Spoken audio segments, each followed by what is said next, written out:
Assalomu alaykum hurmatli ko'ruvchilar. Sharq Turkiston ovozining kundalik xabarlarini ko'rishinglarni qarshi olamiz. Oldi bilan xabarlarimizning asosiy mazmunlarini tanishtiramiz. Kishilik huquq tashkilotlari Birlashgan Davlatlar Tashkilotini Xitoyni tekshirishga aralashishga chaqiriq qildi. Volkswagen shirkati Urumchilik tijoratini davomlashtiradiganligini bildirgan.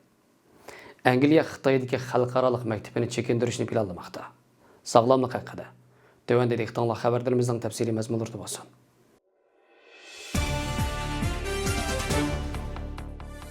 Nyu-Yorkdagi kishilik huquqni kuzatish tashkiloti 19 aprel dushanba kuni eng yangi tekshirish dokladini e'lon qilib, Xitoy Kompartiyasining Sharq Turkistondagi Uyg'ur, Qozoq va boshqa turk xalqlarini sistemalik keng ko'lamda tutib, musulmonlar qarta insoniyatga qarshi jinoyat sodir qilayotganligini bildirib, Xitoyning azaldan mustaqil tekshirish hamkorlashishni xohlamaydiganligini nazarda tutib, kishilik huquqni kuzatish tashkiloti Birlashgan Davlatlar Tashkilotini tashabbuskorlik bilan aralashishni va alohida tekshirish komissiyasi qurishga chaqirgan.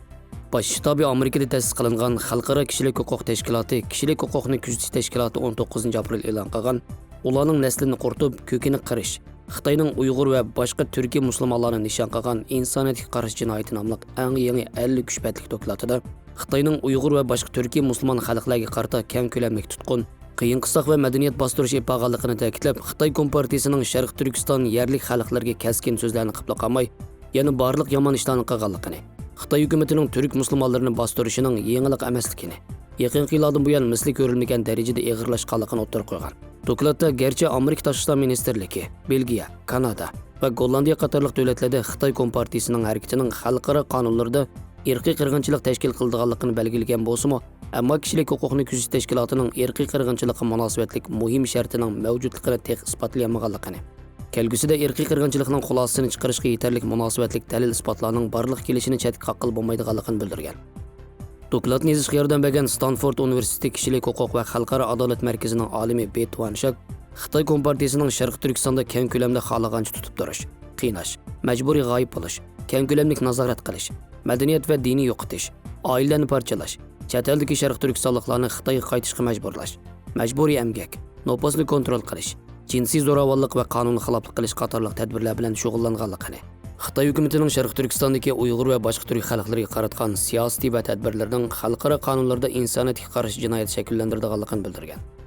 Kishilik huquqni kuzatish tashkiloti Xitoy bo'limining mudiri Sophie Richardson muxbirga hozir Birlashgan Davlatlar Tashkilotining aktiv harakat qo'llanadigan va tekshirishga aralashadigan paytining kelganligini, Xitoy hukumati mustaqil tekshirishga moslashmaydiganligini, agar Xitoy doiralari tekshirishni davomlashtirsa, Birlashgan Davlatlar Tashkiloti chet ellarda isbot to'plashga boshlaydiganligini, Birlashgan Davlatlar Tashkilotining ilgari Venezuela, Burma va Shimoliy Koreyada kishilik huquqni ziyonkashlik qilish masalalarida qilgan ulgisi borligini, Sharq Turkiston kishilik huquqni ziyonkashlik qilish masalasida Xitoy doiralarining favqulodda cho'ng ko'lamdagi jinoyatlari Birlashgan Davlatlar Tashkiloti sistemasining harakat qo'llanishi uchun yetarli degan.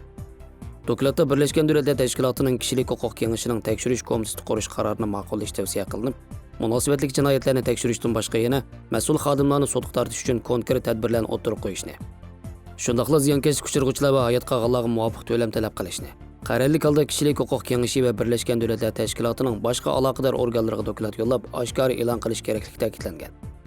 Kuzatuvchilarning bildirishicha, xalqarodagi nopozlik bu tashkilotning Xitoyning Uyg'urlarga tutgan muomalasini insoniyatga qarshi jinoyat deb bekitishining simvollik ahamiyati zo'r bo'lib, boshqa davlatlarning buni o'liga elishiga turtki bo'ladi ekan.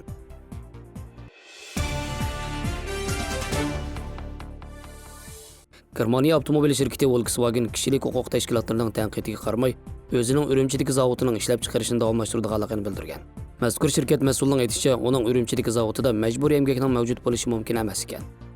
Volkswagenning bayonoti Amerika, Kanada, Germaniya qatorliq davlatlarda Volkswagenga qarshi norozilik harakatlar qo'zg'alib, Urumchidagi zavodini taqishni talab qilayotgan mazgilda e'lon qilingan. Volkswagenning Urumchidagi zavodi 2013-yilda qurilgan bo'lib, uning Uyg'ur majburiy emgakidan foydaga erishish mumkinchiligi andish qo'zg'ab kelgan. Germaniya axborot agentligining xabar qilishicha, Volkswagenning Xitoy bozoriga mas'ul amaldori Stefan Wolstein 19 aprel Shanxayda muxbirlarga bu shirkatning Urumchidagi zavodining harakatini oqlab, shirkatning mezoniga amal qilayotganligini bildirib, majburiy emgakda kishilarning tanqidiga uchraydigan bunday masalaning o'z zavodida mavjud bo'lishining mumkin emasligini, ishchi xizmatchilarni bevosita qabul qildiganligini, ko'p xillashtirishning yo'l qo'yilishi boshqa millatlarning ishga o'rilish masalasini hal qilganligini, bu xil usulning hech qanday kamsitish shakli emasligini bildirgan. U yana Sharq Turkistonga mablag' solish iqtisodiy nuqtadan mumkinli bo'lsa, uni davomlashtiradiganligini bildirgan. Lekin kuzatuvchilarning aytishicha, Volkswagen ishchi xizmatchilarni bevosita qabul qilamiz desimi, Sharq Turkistonda Xitoy hukumati kontrol qilmagan Uyg'ur emgak kuchi yo'q ekan.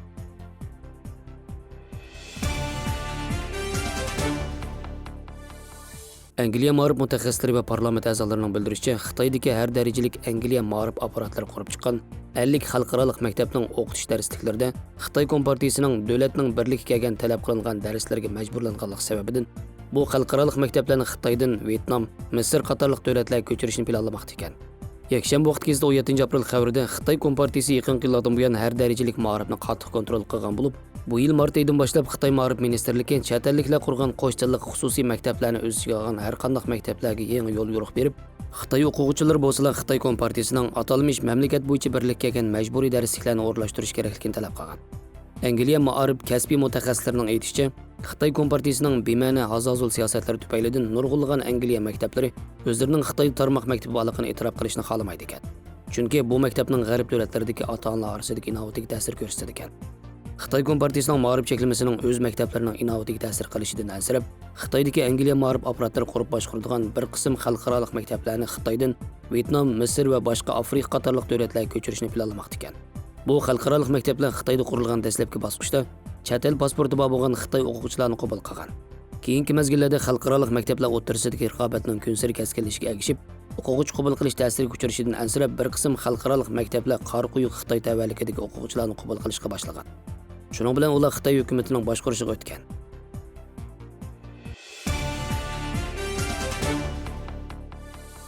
Tish milikidan doim qon chiqsa, vaqtida davolatish kerak. Qon chiqish tish milikida yolg'iz borligini tushuntiradi. Bundaq vaqtda doktorga ko'rinib tish atrofini davolash kerak. Tish milikidan qon chiqishga ahamiyat bermaganda tish atrofi yiringliq ishiq kelib chiqishi mumkin. Uzoqda bo'lmasa tish bo'shab ketish, hatto tushib ketishi mumkin. Eg'iz bo'shliq kasalliklari ilmiy jamiyatining tekshirish natijasida ko'rsatilishicha, 35 yoshdan 44 yoshgacha bo'lganlar, 55 yoshdan 60 yoshgacha bo'lganlar, 65 yoshdan oshganlarning tish atrofi sog'lomlik nisbati 10% ga yetmaydi ekan. O'xshash bo'lmagan darajadagi tish atrofi kasalliklari og'riqlarining nisbati 90% dan yuqori bo'lgan. Shundaq deyishga bo'ldiki, tish atrofi kasalliklari nihoyat umumlashgan. Tish issiq, sovuq, chuchumal, tatli yemaklarning hammasiga sezgur bo'lib, tish atrofi kasalliklarining kelinkalik ifodasidir. Har yarim yildan bir yilgacha bir qatim tish yuydirishni tashabbus qilindi. Tish yuydirishdagi maqsad tish miliki, tish yuzidagi maynat narsalar, masalan, bakteriya dag'i, yumshoqliq, tish tishi, yemaklik qoldiqlar qatorliqlarni pokiz tozalashdan iborat. Bakteriya dag'ini kontrol qilish tish atrofi sog'lomligiga nisbatan intayin muhim. Bakteriya dag'i tish atrofi kasalliklarini qo'zg'atuvchi omil. Eg'iz bo'shlig'ida zo'r miqdorda bakteriya mikrojonliqlar bor. Ziyonliqlar bor ham foydaliqlar bor. Faqat harakatchan tamponliqni saqlab, tish atrofi ekologiya sistemasini qo'g'dagandala, tish atrofining sog'lomligini saqlagan bo'ladi. Agar harakatchan tamponliq buzilsa, ziyonli bakteriya tish atrofi kasalliklarini paydo qiluvchi bakteriyalar ko'payib, tish atrofi kasalliklarini keltirib chiqaradi. Nurg'un kishi yashanganda tish tushishni tabiiy ahvol deb qaraydi. Amaliyotdan bu bir xil xato qarash.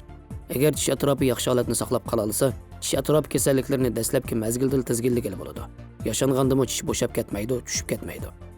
Tish milik yolg'i tish milik to'qilmalari bilan cheklandi. Tish o'qiri so'ngiga ziyon yetmagan, tish o'qiri so'ngiga o'tib ketmagan oldingi shart ostida tish atrofi kasalliklari o'zgarishni sog'lom holatga asli keltirgan bo'ladi.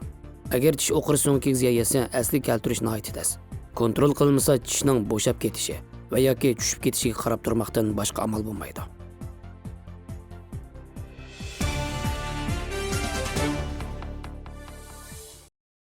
Xabarlarimizni ko'rganingizga rahmat. Ko'rishguncha omon bo'linglar. Xayr xo'sh, Allohga omonat.